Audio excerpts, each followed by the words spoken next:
মুখে রেখেছেন মধু, অন্তরে রেখেছেন বিষ।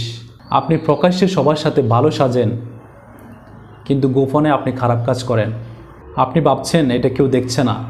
তোমাদের অন্তর সময়ে যা কিছু তোমরা গোপন করো এবং যা প্রকাশ করো সব কিছুই আমি জানি। এরপর আল্লাহ তাআলা বলেছেন আসমান সময়ে যা কিছু আছে, জমিনে যা আছে তাও তিনি জানেন।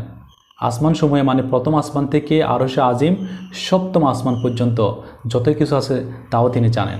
বলো, তোমাদের অন্তরসমূহে যা কিছু গোপন করো এবং প্রকাশ করো আল্লাহ জানেন, আর আসমান সমূহে যা কিছু আছে এবং জমিনে যা আছে তাও আল্লাহ জানেন। আল্লাহ সব কিছুর উপর ক্ষমতাবান। তাহলে আমরা গোপনে প্রকাশ্যে যাই কিছু করি আল্লাহ তাআলা দেখছেন, আল্লাহ তাআলা নিজেই বলছেন আল্লাহ তাআলা এগুলো সব কিছু জানেন।